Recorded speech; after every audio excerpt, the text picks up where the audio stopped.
Good morning, everyone, and thanks very much for joining the workshop this morning.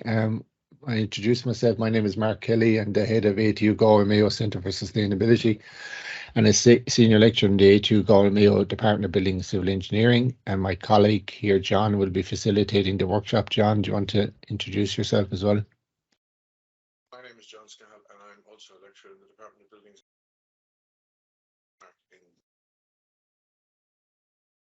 You'll probably have to put on the headphones, John. The same thing is happening that was happening yesterday. I just want to send apologies from Dermot O'Donovan, who can't make the workshop this morning, but is heavily involved with ourselves and a lot of education for sustainability initiatives. So I suppose to start off, Karina asked me a number of weeks ago to facilitate an assessment masterclass, as she called it. I said, yes, that'll be grand. Sure, there'll be loads of stuff on assessment to do with education for sustainability. And then I went looking and there isn't a whole load of stuff. So I changed the title of this because it's going to be an exploration of what possibly we could do. And toward the end, I'll be also putting out a sort of an invitation for people to get involved in building a toolkit or building a series of case studies around this. So I know a lot of people on the workshop this morning are doing stuff already. And so part of this workshop will hopefully to be capturing some of that, and people hopefully will share it at different intervals. So we'll be, excuse me, we'll be having the pauses for people, allow people to share their insights and some projects and assessment strategies that they may be working on. So please do that at the different intervals. Okay, so what I'll do initially is just set the scene, and then John will take up the initial couple of slides. So the overview of the workshop this morning is basically to outline what education for sustainability is. So, a lot of you may know that already, but just for those that don't, is to give you the sort of standard definitions around that.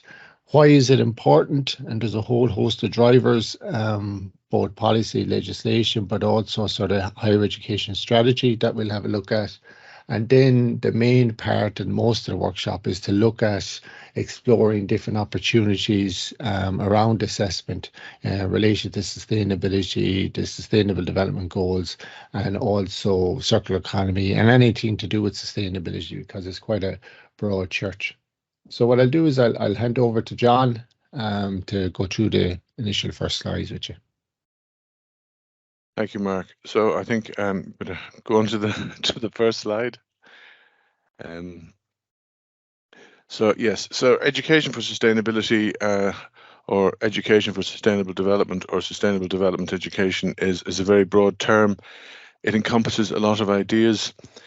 The definition, and there's many definitions for education for sustainability. So the definition we're looking at here now is the International Decade of Education for Sustainable Development definition, which is was originated by the UN, which is probably the most commonly used definition. And it gives you an idea of how broad the term is. A vision for education that seeks to balance human and economic well-being with cultural traditions and respect for the Earth's natural resources, using inter and transdisciplinary lifelong learning approaches. So you can see it's about balancing, I suppose, the three pillars of sustainability: economic, social, and environmental. In this case, it also mentions cultural traditions as well. And in much of the literature that you look at, culture is mentioned as well as an additional pillar. Often, in some cases, people just subsume culture into social. So you can see it's a very wide term, and it's about balancing the three pillars. ESD empowers learners, so it's very broad. It's about empowering rather than just, in relation to knowledge or skills. You can see it includes knowledge, skills, values, and attitudes, and it's about making people capable or empowered to make informed decisions, which make for responsible actions for environmental integrity, economic viability, just social empowering. So basically, it's a very wide aspiration for future, for present, for future generations, respecting cultural diversity. So you can see it's very all-encompassing. It's a lifelong process, and it's clearly going to be an integral part of quality education. It's holistic in that the only way you can really go about education for sustainable development is by taking a very wide view and transformational, because ultimately it's not just about getting knowledge and getting information. It's about transforming the way that you live and making turning you into a person who's able to make considered, informed decisions in relation to our global responsibility as well as our national responsibility. Do you want to go on to the next slide, Mark? One of the guiding one of the guides that we use for ESD is the Sustainable Development Goals. I don't know, I presume most people are probably familiar with them, but there are 17 goals that were put forward by the UN in 2015. They're a set of goals that are to be delivered globally from 2015 to 2030. And I think you can see there are 17 of them there. I think it shows you the range of topics and subjects that are to be considered when you're thinking about sustainability in general. So you can see you can break these down again into the 3 pillars, or maybe even you can use 4 pillars. So the model that we use in GMIT at the moment is the people, partnership, prosperity, and planet model, which is similar to the economic, social, and environmental model, and we include an extra pillar on that called partnership. So if you look at this, you can see the first 5 goals: no poverty, no hunger, good health, quality education, and gender equality, all relate to people, or basically the social pillar. And you can see that there's a lot of huge aspirations there, globally and locally. The planet then can be viewed under 5 of the goals as well: 6, 12, 13, 14, and 15. So clean water, responsible consumption, climate action, which I think everyone is familiar with and will come up now in a few minutes as one of the key drivers for sustainability, life below water, and life on land. And then in relation to the 3rd pillar, economics or prosperity or profit, depending on the model that you actually look at, we've got 7, 8, 9, 10, and 11. So 7, renewable energy; 8, good jobs, economic growth; 9, infrastructure; 10, reduced inequalities; and 11, sustainable cities and communities.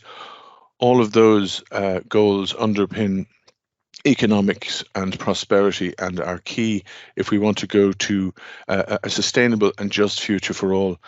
I think and if you want to move on to the next slide, Mark. So why is it important? Well, there's a number of reasons why sustainable education for sustainable development is important.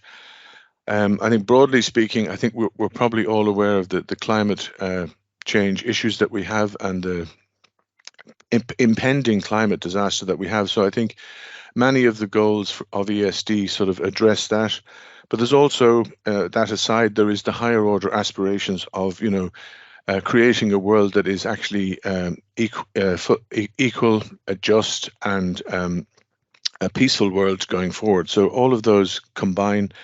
If we look here now at some of the key drivers for sustainability going forward, transition to a circular economy. I don't know if any of you are familiar with the circular economy. It's an economic concept where you reduce waste and try and introduce materials that can be constantly recycled. So you reduce get rid of the need for having waste in any product. We have a circular action plan on economic action, circular economy action plan. I don't know, Mark, are you going to talk about the circular economy later on? But that's certainly one of the key elements in a sustainable future. Removing toxic chemicals from air and water, getting rid of pollution, zero pollution in Europe. Sustainable food, transformation of our agricultural practices towards a simplified common agricultural policy. Leave no one behind, a just transition when we transform from a fossil fuel based economy to a more sustainable economy. We need to ensure that we have frameworks and policies in place to make sure that no one is left behind, and that it is, in fact, it is a just transition. It applies to a lot of other issues as well, but they're the main ones at the moment. How to finance this transition?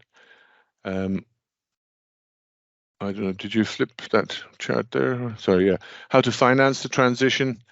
Clean, reliable energy. achieving climate neutrality, sustainable transport, and preserving the capital of the natural capital of Europe as a biodiversity strategy. So you can see in all of those headings there are legislation, they're all centered around the European Green Deal, which is probably the biggest piece of legislation in the last 50 years, which is driving all of this. We can go on to the next slide now, Mark.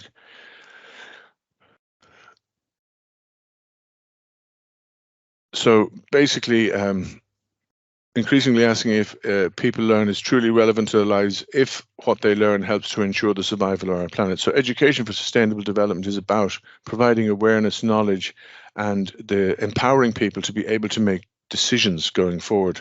So in Ireland, I think if you want to go on to the next slide, Mark, we have a number of publications that are produced recently, and Mark is going to continue on in a minute now talking about the actual National Strategy for Education for Sustainable Development, which is a roadmap for Ireland in relation to placing ESD at the centre of education going forward. Other documents we have, obviously, the Climate Action Plan, the Sustainable Development Goals, National Implementation Plan, the Whole of Government Circular Economy Strategy. There has been a lot of legislation recently passed that underpin the need for developing sustainable lifestyles and ensuring that sustainability is central to our education system. So the main one that has recently been produced is the National Strategy for Education for Sustainable Development. And I think Mark is going to take us through some of the finer points of that now.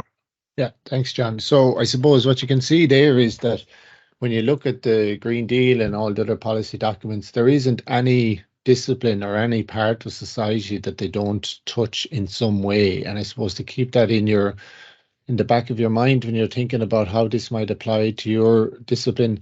Also, it constantly and consistently refers to the ability to sort of empower learners, and learners is not just, students in higher education, but it's everybody across society. And I suppose that'll be one of the questions we'll ask. So I'll be posing a couple of questions in the next, while, and you don't necessarily have to answer them today, but hopefully it'll sort of plant a seed when you're looking at your assessment strategies and how you may go about it. So John referred to the Education for Sustainable Development strategy. So this is the second iteration. The first document was produced in 2014, and this came out during the summer, and it specifically highlights the role of education around sustainable development and sustainability, and within that obviously specifically identifies the role of higher education. And so the priority action areas, you can see them there yourself, but I suppose when you're looking at the ones below, they are the ones that apply to higher education. So a whole of institute approach.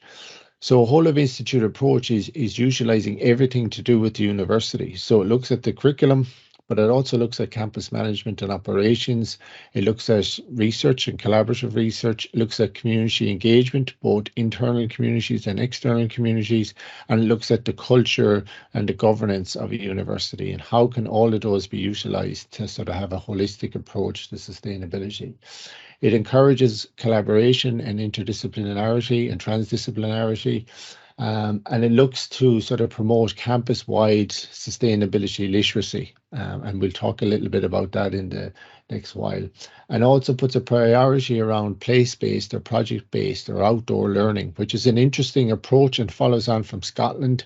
So if there's anybody interested in sort of taking an outdoor learning approach, and again, I'll refer to this toward the end of the slide, Scotland has an excellent approach on learning for sustainability, and it's essentially situated or contextualized by the whole idea of getting people engaged with the outdoors as a learning environment. So it's a very interesting approach. And then, of course, how can you embed it across the curriculum? And I suppose the workshop this morning is looking at opportunities. How can you embed it across the curriculum? So those are the policy drivers, though that's the boring bit, the policy drivers and the strategy and so on, but it's important to highlight that they do exist. The ESD to 2030 is freely available on the Department of Education website. It's an interesting read, even if you just looked at the higher education section, which is only a couple of pages because it does cover all other sections. There are working groups being established by the department around this to actually implement it. So one of the criticisms in 2014, there wasn't really an implementation plan, but there is an implementation plan around this. And to follow on from that, and if you look at it from an institutional or higher education sector-wide approach, the HEA Performance Framework 2023 to 2027 is currently out for consultation, and that links to funding for higher education. So all funding related to higher education has to relate to these metrics, and this is what's being proposed at the moment. And you see there, it's a sustainability is down as a clear transversal theme, and also refers to the ESD strategy consistently throughout. So there is an appetite at department level now to actually align sustainability with performance metrics, which links to funding, which obviously is a strong driver. But one of the bigger drivers is expectations from the student population and people coming into higher education. Now, we don't have a sort of an equivalent Irish study done of Irish students. So I've taken a couple of studies from a fantastic organization in the UK called Students Organising for Sustainability, who do a huge amount of work around this. And before COP26 last year, which is the Conference of Parties, the Climate Change Conference, and just to say that was first held in Berlin in 1995, and we're on the 27th iteration now, which was recently held in Egypt, and I'll refer to that in a second. But in COP26, which was held in Glasgow last year, a survey was carried out in the UK of about 1,200 responses from students, and you can see the figures there yourselves of the level of concern there is amongst the student population, but then the sort of lack of knowledge maybe about what the UK and themselves were doing and what COP was trying to achieve and how their views were being pushed across at COP26. A larger survey, which was an international survey and had about 8,000 respondents, again sort of supports the previous survey and the expectation that sustainability in different forms, obviously, as John referred to, should be actively embedded into their courses, irrespective of the discipline. 84% would like to see more of it, and 66% said there's something they would like to learn more about. So there is that expectation there as students come in. So I think that's important to recognize. The other thing to recognize is that, and again, it's I don't ever like saying, this is what students believe or so on, but there is sort of talking to students on a sort of regular basis. There is a definite clarity in that they can see through a lot of the sort of rhetoric that happens. So Greta Thunberg, obviously, who first started a school strike outside her parliament in Sweden a number of years ago, and then sort of an avalanche of things happened since that, is very good at sort of cutting through the rhetoric. Here are some of her quotes she did prior to COP26 last year. And when you look at COP27, which is on this year, it's just finished on this year, it was held in Egypt, and the irony of politicians flying in and out from all over the world for a couple of days and then flying out again. The irony of Coca-Cola being one of the biggest plastic polluters, yet they were a key sponsor. And then the irony of having oil lobbyists and fossil fuel industry, present and hosting and facilitating workshops at COP27. And again, Greta, with her way, with language and words, put it a nice way. She said, "Would you invite mosquitoes to a malaria conference?" And her point was that a lot of the people that were there were actually the cause of the situation. Now, there's a lot of criticism about the COP events, but as someone said recently on the radio, they are the only show in town when it comes to getting international politicians together. So, I think the structure needs to be improved around it, but they are the only thing that actually gets politicians to sit down and talk about the challenges around climate change. So a very interesting study as well, just to set the context, that was carried out in Ireland in 2021 was the Climate Change in the Irish Mind study. And what this did was a national survey, generally of the population of what people thought about different things in relation to climate change. And you can see there that 85% said they were worried about it. 90% said that Ireland had a responsibility, and also sectors of Irish society should be doing more. So again, there is a recognition that there is a responsibility there, and that's a nice report again to refer to. And there's also a nice infographic which I've sort of pasted out here, so there's a link there for you. And that there's also a follow-up report which segments. There's a segmentation analysis of the Irish population, which is really interesting as well. So I suppose onto the core part of today, and what we're trying to do is how do you embed sustainability into assessment practice? And I suppose when you're looking at assessment, you can't separate assessment from the curriculum content and from the learning outcomes. It's impossible to separate them, because if your assessment is constructively aligned, it should align to your learning outcomes, should map against the assessment task, and also should be reflected in the context. So I suppose the question is, where do you start? So whether you're looking at, doing a new module or looking at sort of retrofitting onto an existing module, the same sort of principles can apply in both contexts. And I suppose if I was pointing anybody in the direction of guidance documents around learning outcomes and competencies, these would be the three main documents that I would direct people to. So on your left there, the Green Competency Framework, which was just released during the summer, is an excellent guidance document around education for environmental sustainability. So it specifically has that environmental angle rather than the social and the economic angle that John mentioned, but still is a sort of an excellent reference point, and we'll have a look in more detail on that.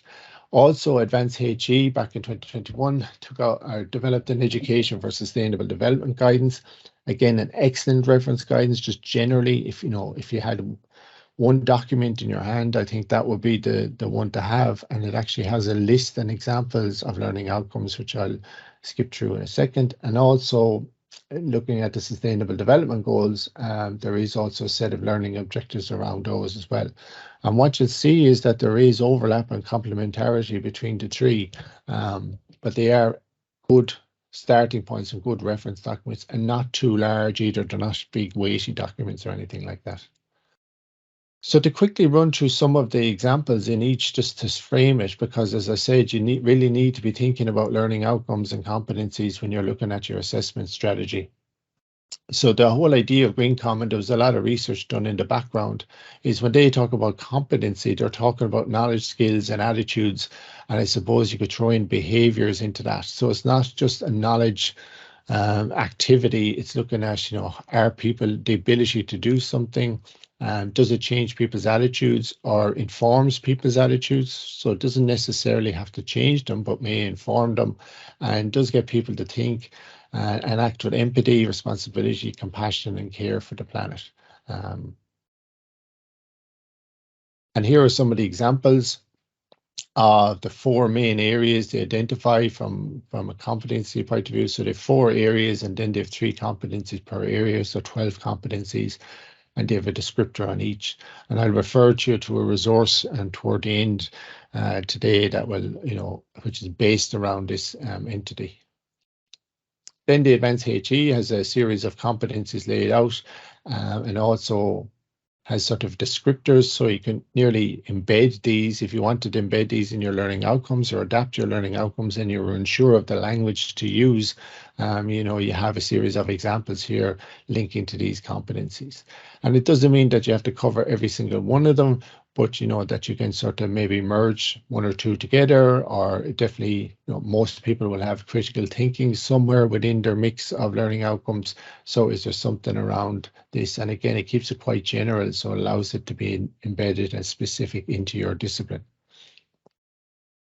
So moving on to assessment.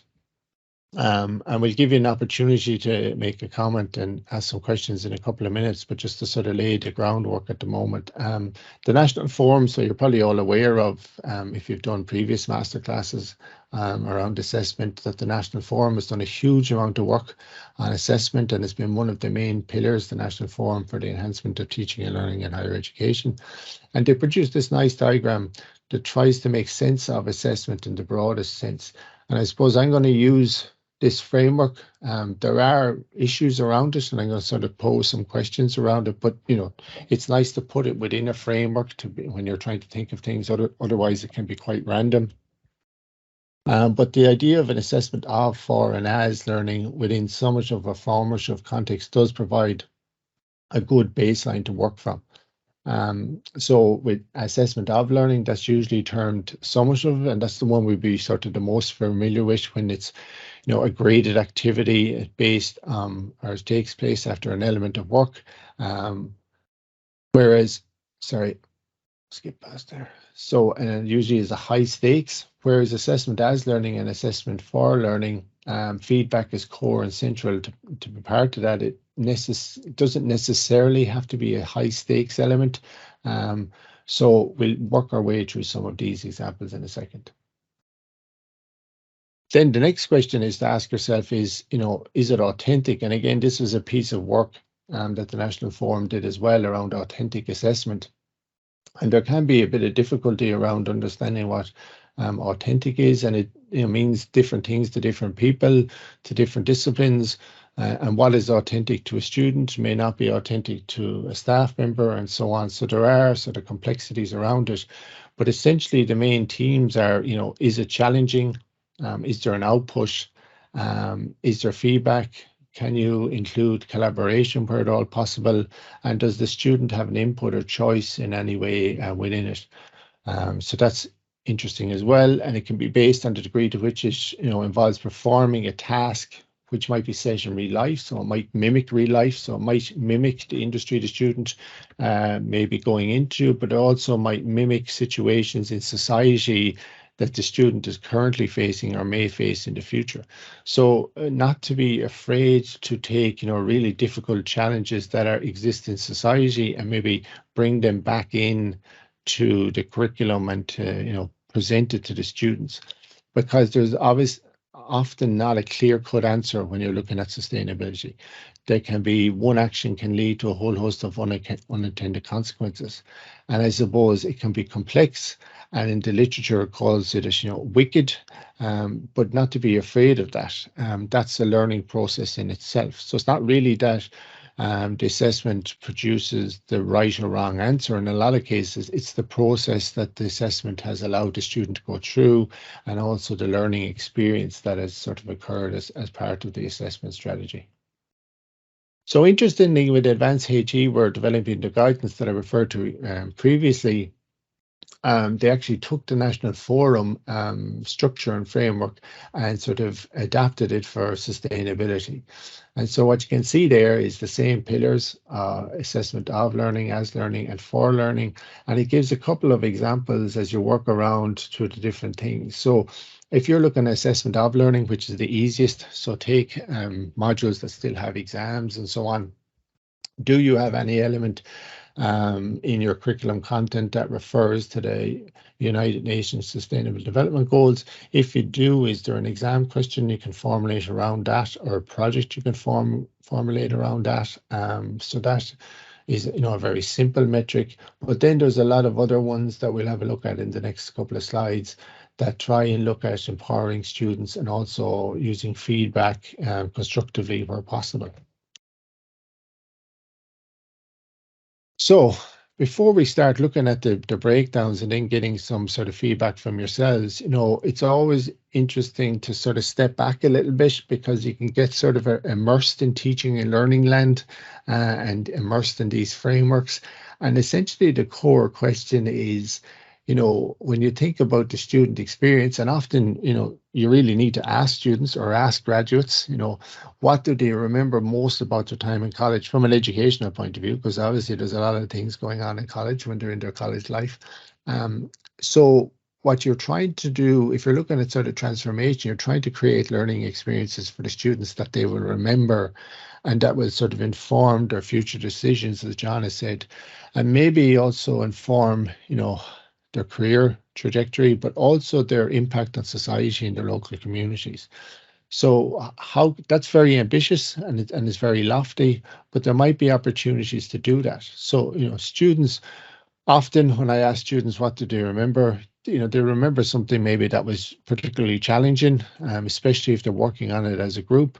They'll also remember things that were fun, that facilitated engagement with different stakeholder groups that they may not have had exposure to before. So community groups, industry, doing work across disciplines, and all of this is actually a challenge when we look at the sort of crowded curriculum and the way the disciplines in a lot of cases sit in their own silos. Even within a discipline, there's a breakdown of silos within disciplines.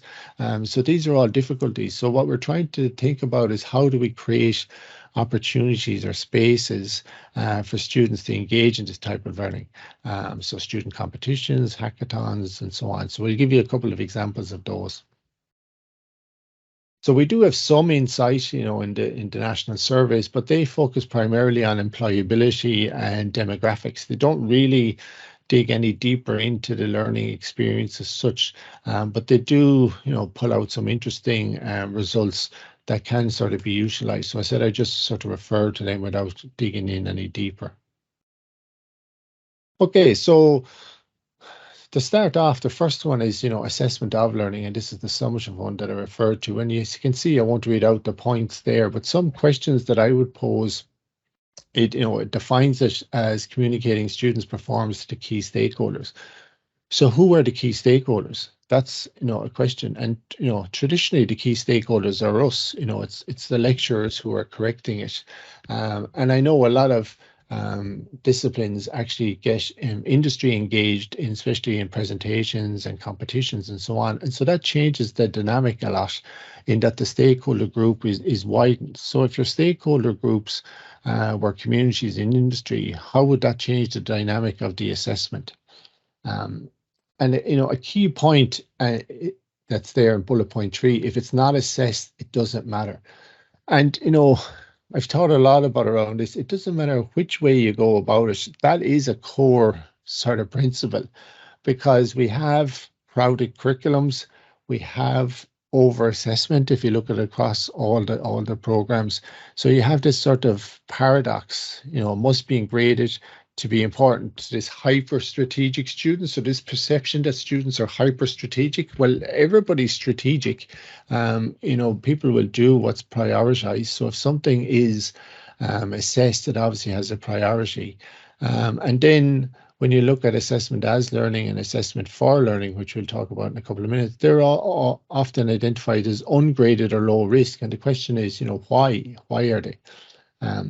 The whole issue, and I know Karina talks a lot about this, about over-assessment, not only does it create, student anxiety and create their workload, but it also affects staff, because if you're trying to provide, forward feedback that students can scaffold their learning and so on, it puts a lot of pressure on staff as well to get assessment done or corrected and the feedback given in, a good time that's relative to the student's learning. So if the feedback is, 3 months later, you sort of lose the effectiveness of it. So that can be a difficulty as well. So what I'd like to do for a second is if people had any examples themselves that they could sort of post them in the chat, or maybe unmute your mic just for 1 or 2 minutes. Does anybody have any examples of how they've embedded sustainability using their first approach, so the traditional approach, assessment of learning? So anybody want to jump in there?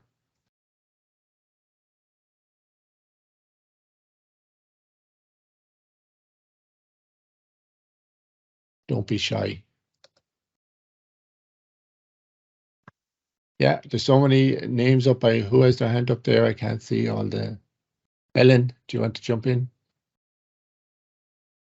Hi, I'm an instructional designer in Centre for Online Learning in Sligo. So just the example I had was a course I worked on with Tamsin Caballero. I don't think she's on the call, but it was a graphic facilitation course for staff. And what was quite a big element of that was e-portfolios. And it was kind of just a really interesting way to make process a really important part of assessment and kind of make that kind of the unseen elements of learning seen. And I think it's something that could be applied to a lot of different disciplines. Yeah, no, that's a great example, Ellen, and we'll see that actually links into some of the other strategies as well when you're looking at assessment for and as learning. So portfolios is definitely, one good approach.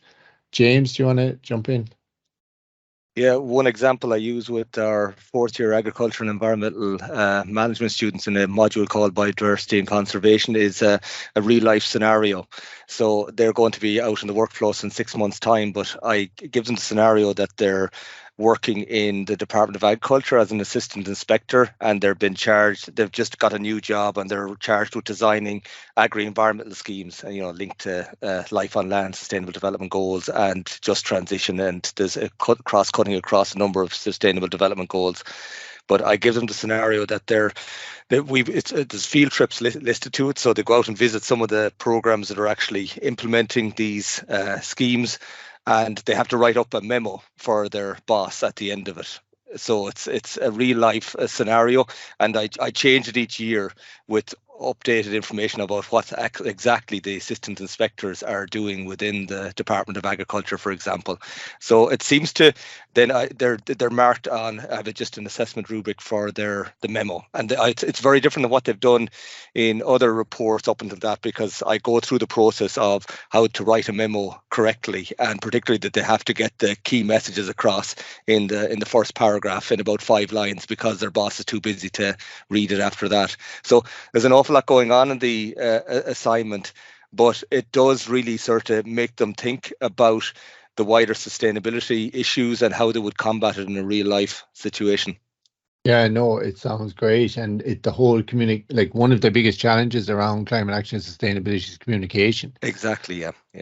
So getting, students to think about that and how to communicate the message in a sort of concise manner in that 4 to 5 lines. I think we could all do with learning that a little bit. Is get that message clear and concise, and especially when it's specific to their discipline is a really good sort of competency is to have included. So that's a great one, James. Thanks. I'm not saying I'm exactly able to teach them how to do that, but at least they know how difficult it is at the end of the day. Well, they might be able to teach you how to do it. That's the whole idea. And I think that's probably it. Some of them would be excellent at it. Yeah. Thanks, James. Ken, do you want to jump in? Just the last example. I know a couple have put in the chat, but we'll. Sure. Yeah. I hope you can hear and see me. Ken McCarthy is my name. I work in the Southeast Technological University in Waterford. I'm actually going to give an example from the other side of the fence, because I completed a postgraduate diploma last year, and the first group assessment actually was centered around the Sustainable Development Goals. And what we actually had to do, and it was really interesting because lots of the students doing the program, this is the first time they'd actually heard of the Sustainable Development Goals. So the first thing we had to do was pick one or more goals, and then design and develop a project of something that the university, it was UCC in Cork, could implement to move the dial on the SDGs. And this was an overarching project that ran across 2 modules for a full semester as a group effort. And there was some really, really creative ideas came out of it. But in terms of building the knowledge of the goals and then actually coming up with something that we could do to help them, it was a great example of I suppose how you could use SDGs in assessment. And was there any feedback mechanism to demonstrate that what was recommended from the groups, that they would pick maybe the top 2 ideas and try and implement them and then feed back to you that actually this had an impact? I suppose realistically over a semester that there wasn't the time to do the full evaluation of whether it would actually work. But there were the ideas were presented to the chap in the Sustainability Centre in UCC and some of the other people involved in the Green Campus initiatives down there, and even some of them were presented to Cork County Council, because obviously some of it tied back into where it's set within the city and things like that. So yeah, there was a lot of external engagement. And I know the team I was working on, we passed, but how we stacked up with everybody else, I don't know. I know some of the team got very excited and were really wanting to actually do this. Our idea was about recycling clothes and combating fast fashion. So it was something that I never thought that I'd be involved in, but it was really, really good. Yeah, thanks, Ken. That sounds great. And the point I'm making there is and it's sort of moving into the other examples, which we'll move through. And I know Lisa can come in a second just on the final idea or suggestion that they did, is that, where you can demonstrate, where you can share student output that you think. So if something is based around the university or is looking at, say, improving transport or energy or water or all those simple sort of metrics, is don't be afraid to put it out there, that because if you want to empower students, nothing empowers a person more than they come up with an idea and then they see the idea being translated into their environment. And it can be as simple as, a bin audit or anything that can make a change is really important. And, as part of the Centre for Sustainability, that's one of the things we really want to sort of drive home, is to say that, yeah, share your knowledge. It's going to be constructive, and whatever we can extract, it's a really good idea, that we'll try and implement it. And to demonstrate to the students, yeah, there is people listening to us, what we say is important, and they're actually trying to implement it into the campus, on the ground, so people can see it. I think that's a really powerful message. Lisa, just the last one, and then we'll move on. I know there's been others in the chat. Hi, everyone. I teach on some of the programs in the ATU in Sligo, and one of those is a level 9 program. So the students work in groups and they have a particular issue that they're looking at, kind of water services, but there could be a particular issue around stormwater overflows or whatever it is, and they pick out of a group of projects. So they have to work in groups and they have to produce a presentation, which is that communication piece to the less technical audience. And then they also complete individual literature reviews as well. So the literature review informs the presentation. But as part of that, they have to look at how their solutions align with the Sustainable Development Goals and in terms of moving that dial. So it's worked very well because they get two pieces out of it in terms of, that completing a literature review and also the that communication piece. And I think for a lot of them, they find it challenging because they're used to writing technical reports, so it's the difference in the two. So that's worked quite well. And I also teach in an undergraduate program where we align with the Green Campus, and the students carry out work in groups. And they did actually fast fashion last year, and they surveyed the students and came up with solutions that could be implemented on campus and then presented that to the sustainability officer, and that worked very well. They were very engaged with that, because it was real and current, I think, and they learned quite a lot themselves too. Yeah, no, they sound great. And even that mapping piece, whatever sort of assignment or element you have, the mapping against the SDGs is quite an easy thing to include into your assessment strategy. If you just wanted to dip your toe in the water and you said, well, I don't know anything about the SDGs myself, it is a good learning process, because as Ken mentioned there, it allows people to say, well, what are they? Which is essentially the first question. And I suppose the thing about the Sustainable Development Goals is they're not without criticism. There's a lot of criticism around them, but they are a framework, an international framework that everybody has sort of bought into, and they are the sort of framework for the COP27 and all the previous ones as well. So even to allow that criticism to filter into the assessment, and the other thing is they are quite high order, they're very high level. So how does that translate, as Lisa said, into the campus? How does it translate into their real life, their everyday life? So if you're looking at fast fashion, you might be looking at resource consumption, you might be looking at fair employment, economic growth. All of these different things feed into all these different disciplines. So a great one, Lisa, very interesting. Yeah, and the focus of that one was actually on actions that students could take. So they looked at what actions students took on other campuses, both in Ireland and in other countries. And that was very empowering, because that was something that they felt that they could do. you know, so it was that kind of local action and, you know, things that were available for them. So that worked very well. Yeah, a little it comes to mind, a little exercise I did a number of years ago with students in the class was I asked them to identify where their jumper or top came from. So they simply had to look at where it was made, you know, Bangladesh, Vietnam, and then to think about that. We did a little in-class thing. So it wasn't assessment or anything, it was sort of an informal thing and saying, well, why is it coming there? And, you know, how much did it cost? How is it so cheap when it came from X, Y, and Z? And that was a completely diverse, you know, that was a construction and built environment discipline.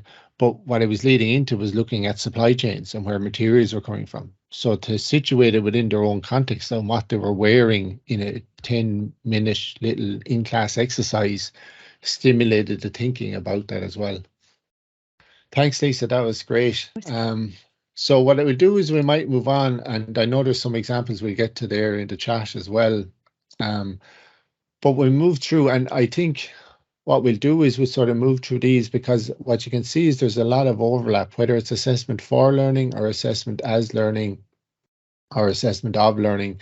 There is a lot of overlap, and then a few examples we've seen there. They sort of cross the boundaries in that they're not separated into specific structures in related to assessment. But when you look at assessment for learning, and this is about the whole idea of dialogue and using feedback and so on. Now, the question often I ask is, well, why is it ungraded or low stakes in a lot of cases?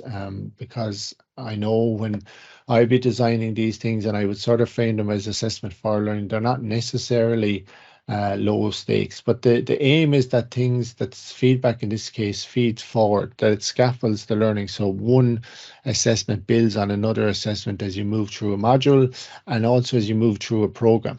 And we'll talk a little bit about the vertical and horizontal integration in a minute.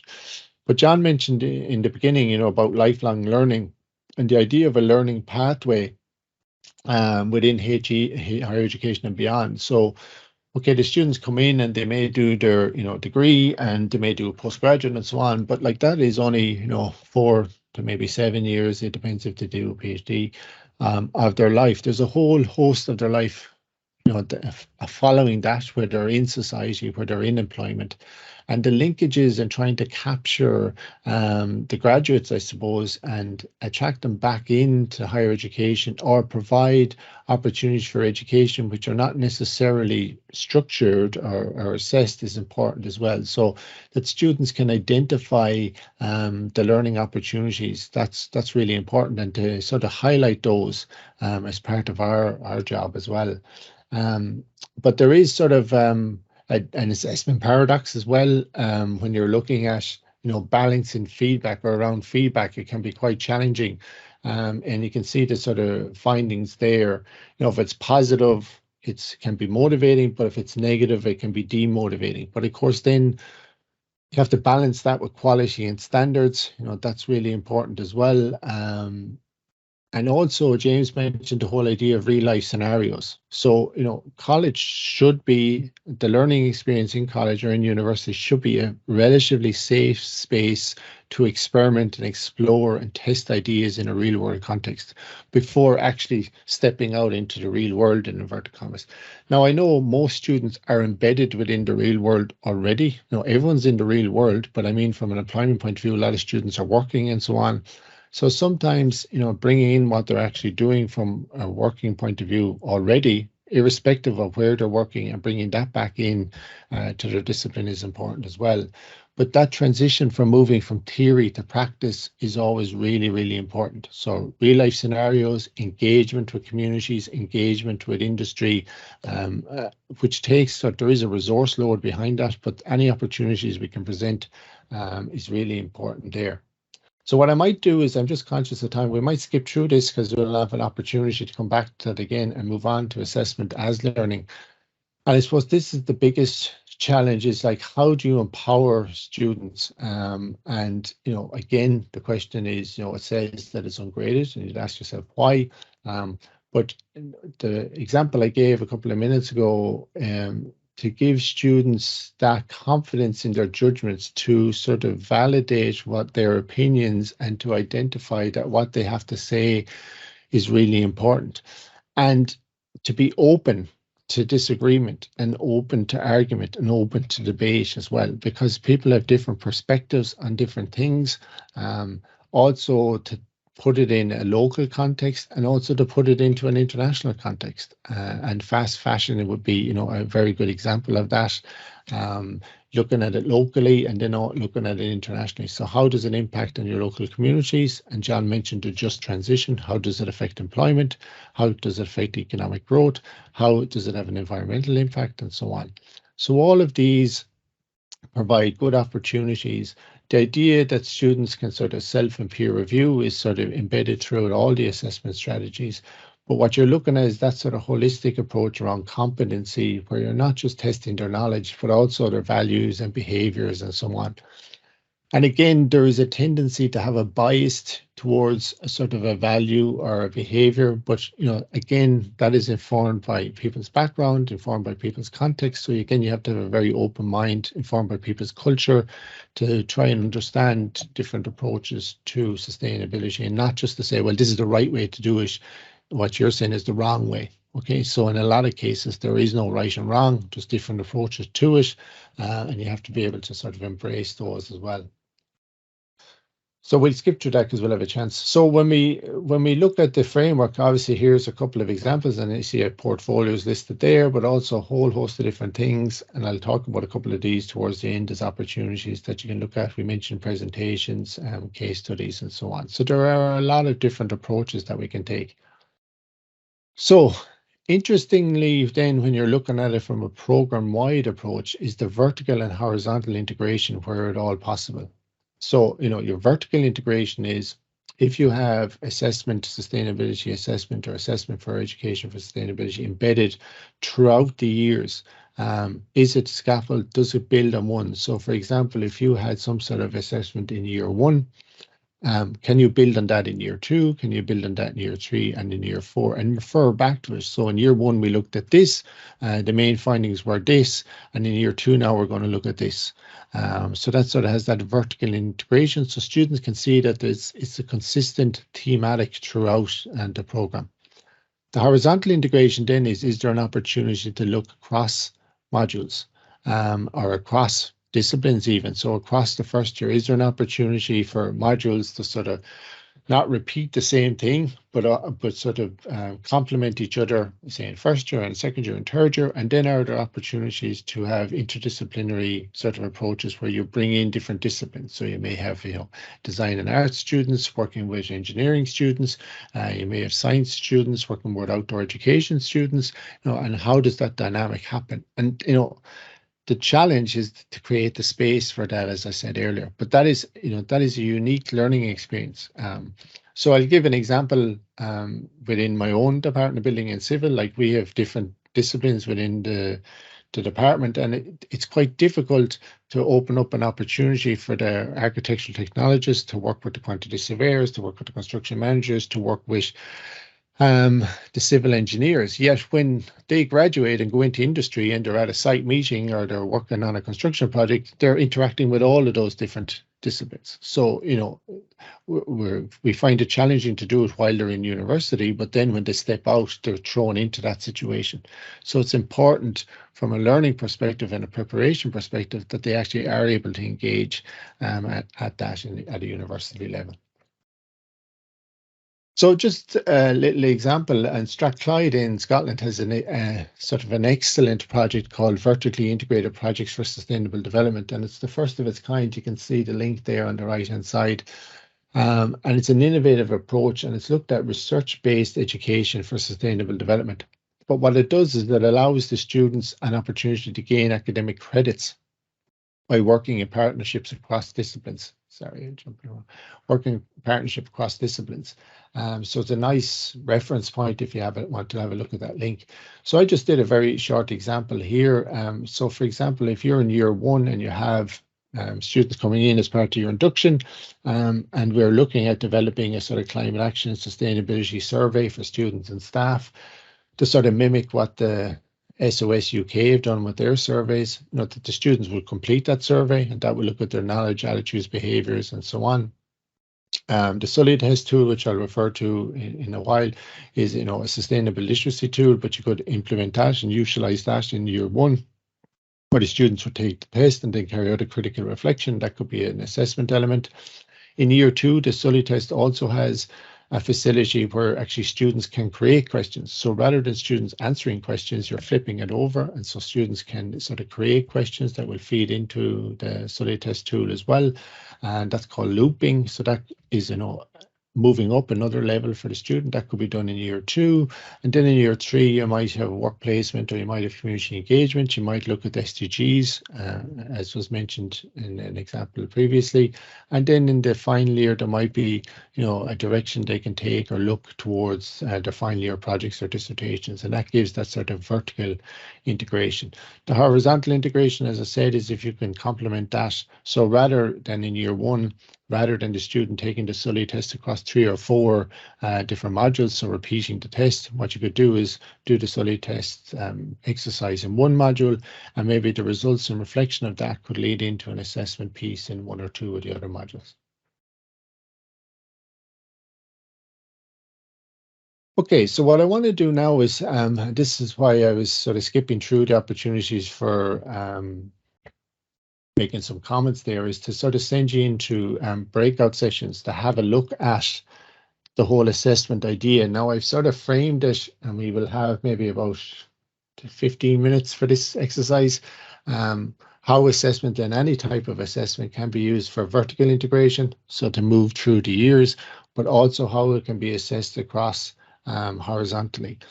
Often the difficulty with sustainability and education for sustainability, it can become quite siloed in different modules, and people say, well, that's the sustainability module and it doesn't really relate to any of the other modules.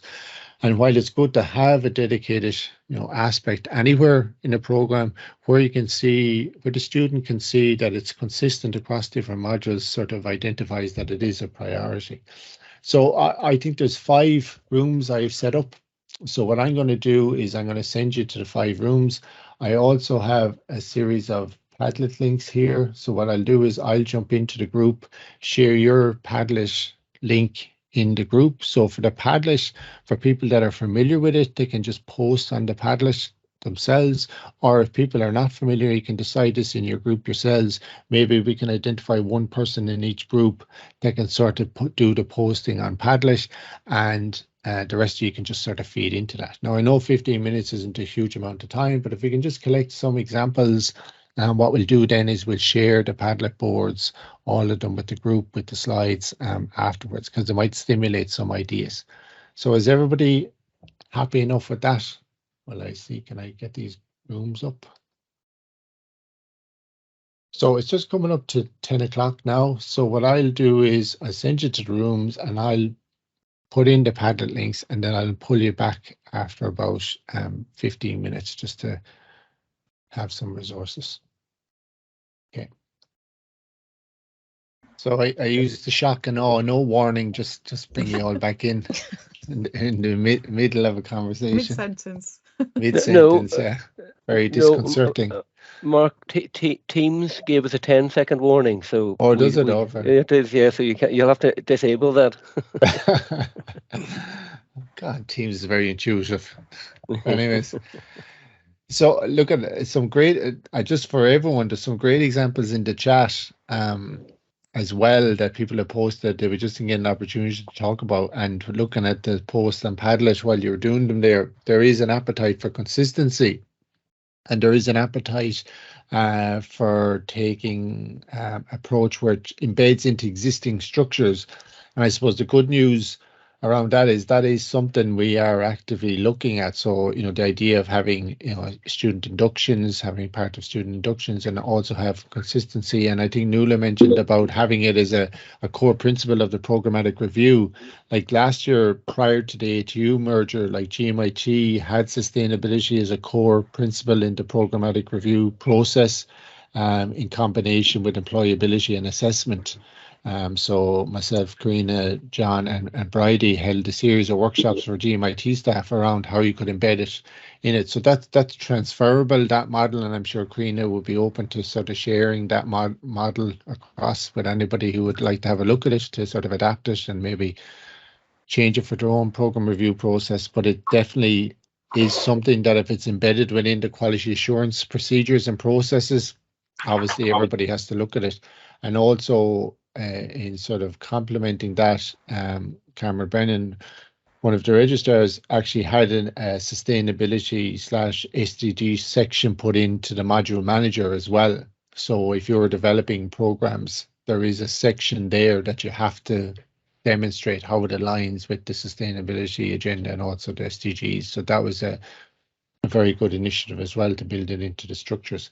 So look, I'm conscious of time, but what I would like to do is I'd like maybe if we got one example from each group, if that would be okay, that they would share just one example, and then we can move on to maybe how we can support you in the lots of different activities. So if group one, if anybody would like to volunteer as spokesperson, just give one example.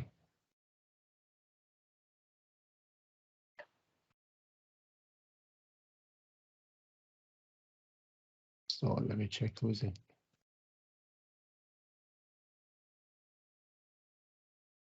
So Anne, Ellen, Lisa, I think you're all in group one. Michelle, I think Michelle had to leave.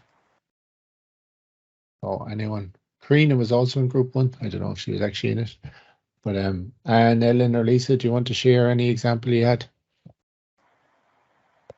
No, I think we I think we spent a lot of time actually agreeing and discussing sort of it in general terms about the need for the cross-modular vertically and horizontally and everything. Really, I don't think we came up with any examples. Ellen had, as I said, Lisa has mentioned a few before and everything, which I thought was very good. Yeah. Yeah. I think one of the things that we did discuss is the structuring around that.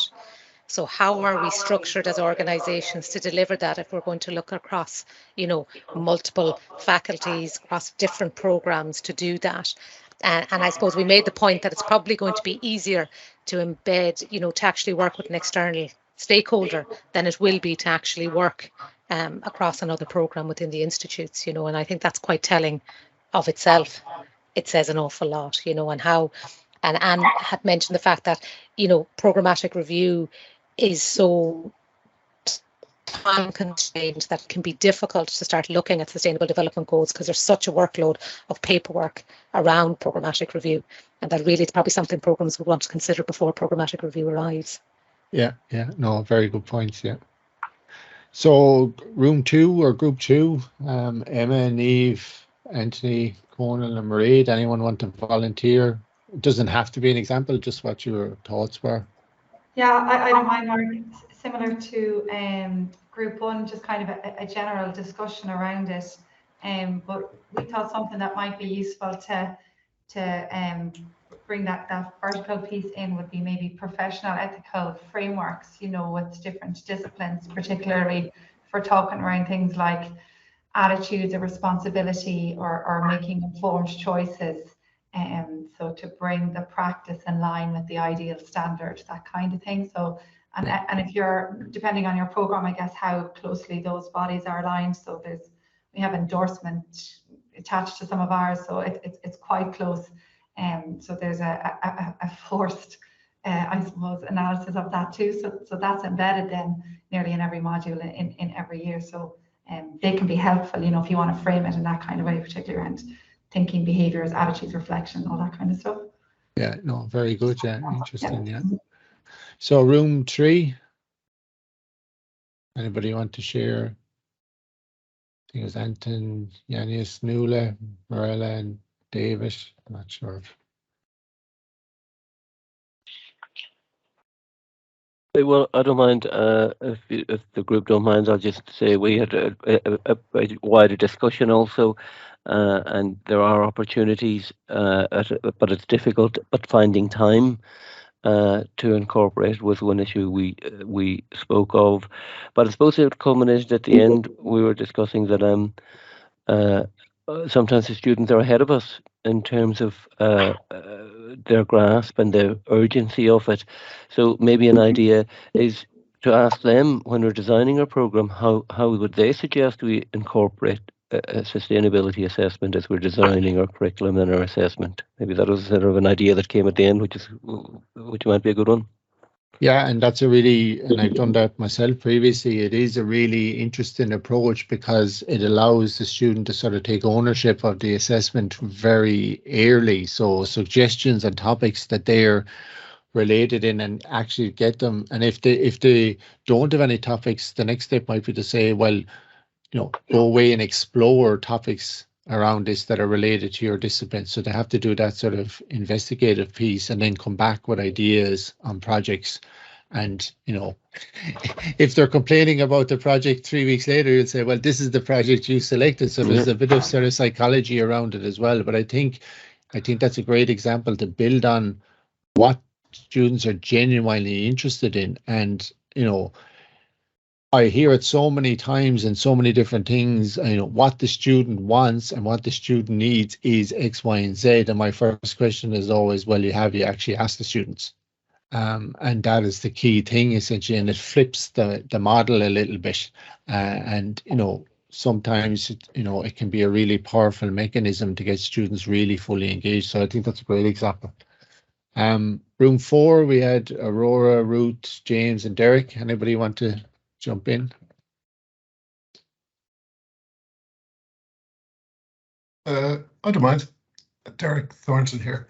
One example, quick one, was I teach third-year mechanical engineers, and let's say design. And so the first iteration of the project can be the technical aspects of it, etc. But then they can pick it up later on, depending on whether it's a year long or they can pick it up and look through a second pass where they look at the life cycle analysis, etc. So you're putting the lens of sustainability on it. And just another thing that came up in our room was, again, trying to come across what's probably needed is a department or faculty level, a kind of an agreement and discussions before programmatic review. But my suggestion from the engineering point of view would be to Engineers Ireland have added in a sustainability competence in, and for the accredited courses on the engineering side, that could be an area to start, because after all, they will be audited with that sustainability competence requirement. You know what I mean? So rather than reinventing the wheel, and there could be similar ones for other faculties with the bodies that they're accredited to.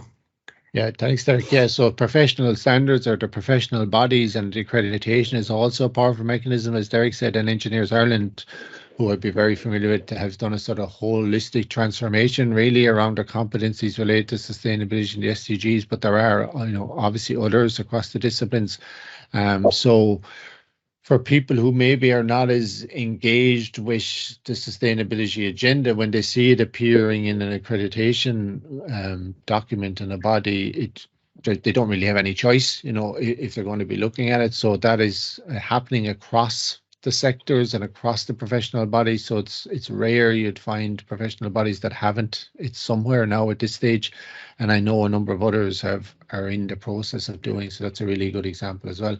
The final group, Deirdre, Adele, Sue, and Ken. I know Ken gave an example already, but was there any other things that came out of your discussion?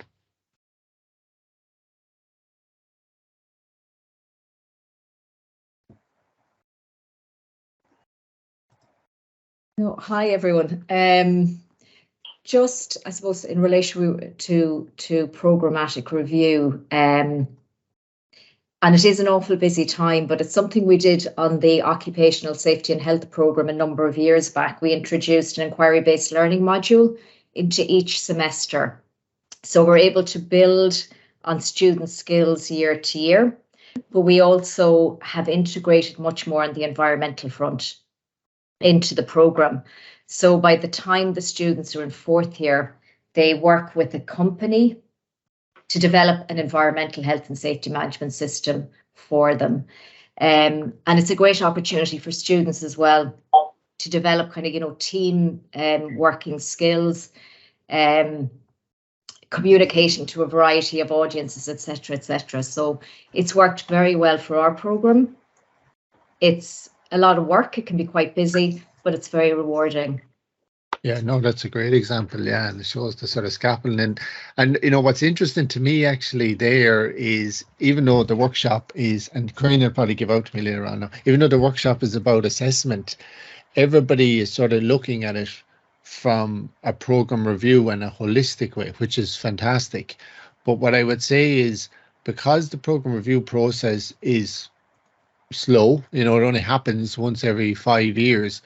If you're in a position that you're not engaged, I'm conscious of people who may not have done anything on this, you know, you don't have to wait for the programmatic review.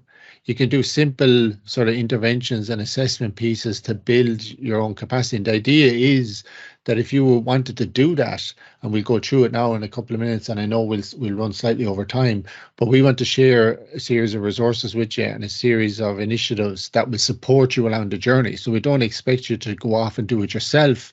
You know, if you're designing an assessment brief even for next September or whenever you're designing, if you want to have that little feedback mechanism across our own little network here, you know, that is helpful. And that's what people need to get started to build their own confidence around it. So look, I'm conscious of time, and I don't think I'm going to get through everything in 3 minutes, but I'll do my best. But there's a lot of things that we can sort of share with you. So I just want to sort of move through them, and we might run slightly over if that's okay. But often you see, you know, what's available to me and what resources are available. And I get John to talk about this in a second, but we are, or John specifically, with Carmen Heaney as well in the Mayo campus, are developing a certificate on the SDGs, which John will talk about in a second, so I won't talk about that. But also the idea of having societies, committees, and the volunteering aspect embedded into the curriculum or linked into the curriculum where possible. And we had the Thrive Award in GMIT. I'm not sure how that will formulate in the ATU, but I'm sure it will continue. And then the civic engagement module that Corinne and a whole host of civic engagement champions developed as well, which is a 5 credit. So that's what's available to the student, I suppose, and what can be utilized. So maybe, John, if you just did a quick overview of the SDG course, which is under development at the moment.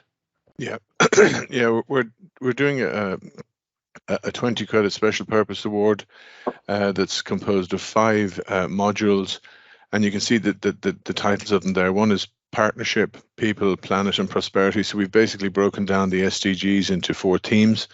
The partnership module has to be completed first. It's 5 credits, and it looks at an introduction to sustainability, an introduction to the Sustainable Development Goals, kind of looking at the benefits of them, critiquing them as well, looking at the sort of the issues around sustainable development and the Sustainable Development Goals. We also then look at SDG 16, which is Peace, Justice and Strong Institutions, and SDG 17, Partnership. So that's the first module, 5 credits. The second one then is People, which is all around the sort of social-based SDGs. Planet, then environmental focused, and Prosperity is focused on the economic ones or the profit ones, depending on the model you use. This program will be free to all students in ATU. I think at the moment a student in ATU can only do 5 credits on top of their course of study.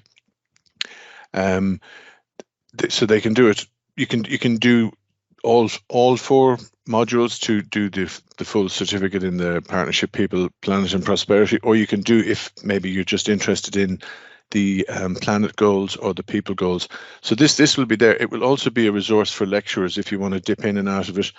Each module, the assessment, there's quite an interesting assessment strategy with this. Basically, the student does an assessment on each module, and basically they have to develop an artifact or do a report on advocating for that particular goal. So it's really down to what they want to.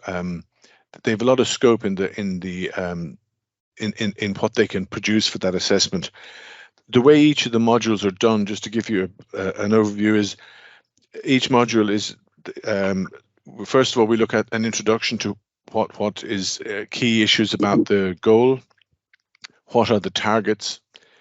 What are the international, how is it being dealt with internationally? And then I suppose the important thing is this particular program is all about the regional application of the goals. So it's not just, if you look at a lot of the SDGs, you think of them in an international context. This is about how they're applied locally and how the student can engage with them at a local level. So there's one element is on each of the goals is you look at the regional application of them, and the final part then is you look at your own engagement with the goals, your own possibilities for engagement, agency and advocacy.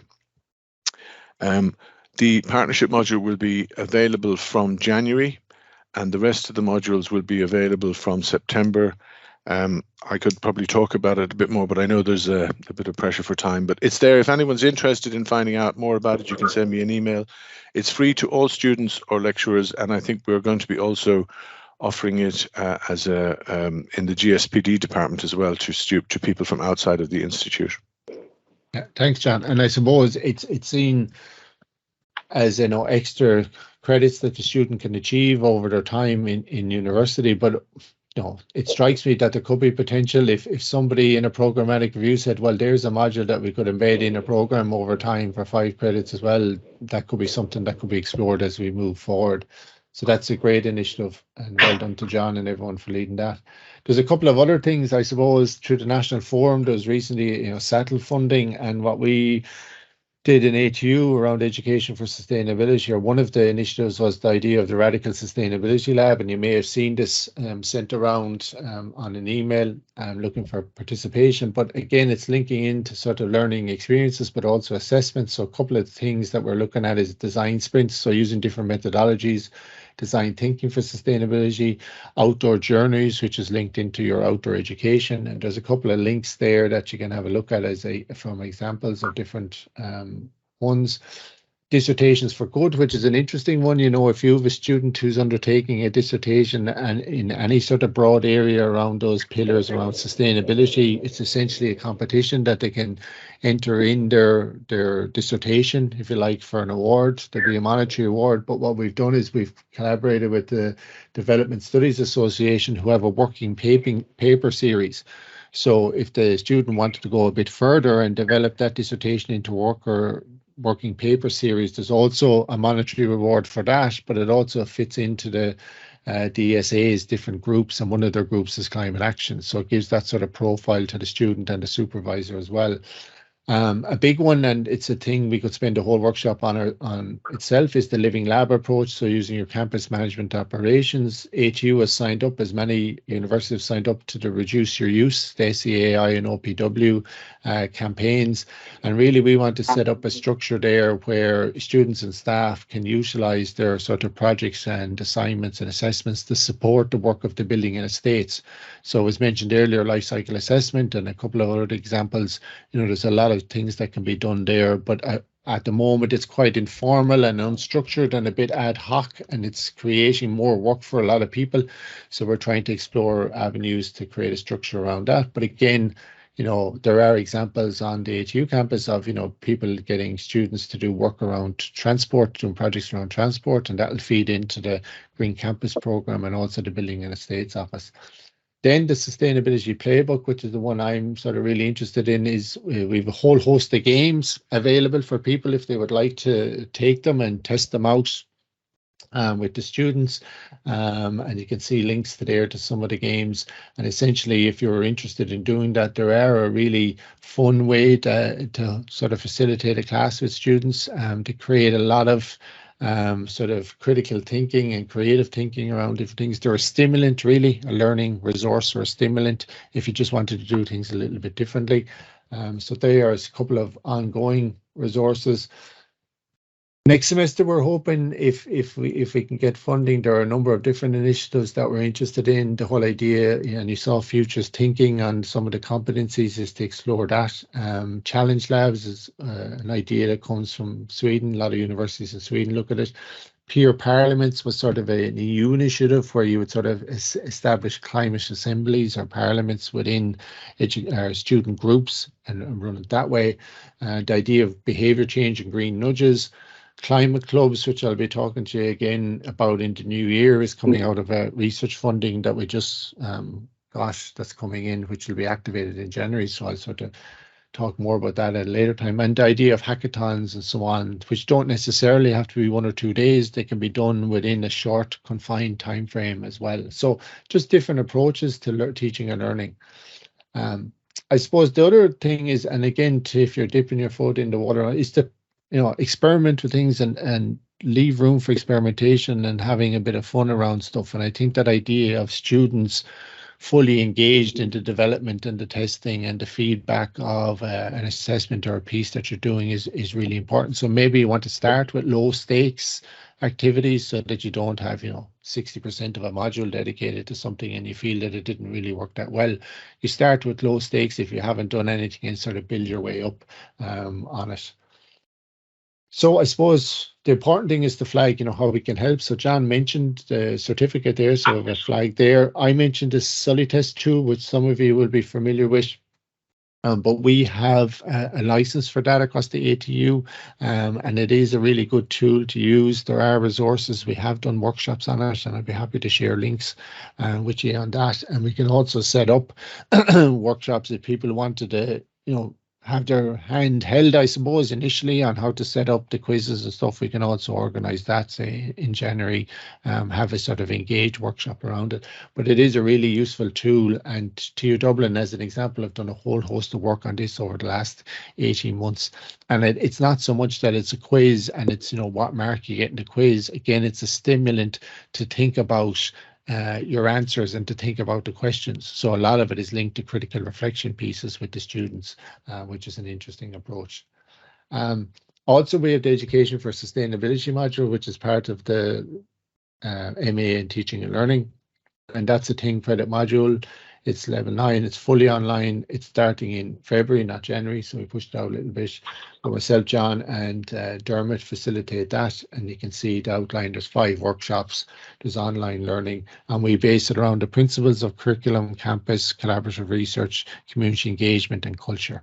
And we have a series of guest speakers that come in, and it's a discussion and a debate, and people share their experiences. So it's been, I think it's in the 4th or 5th iteration of it now. So it's been quite successful.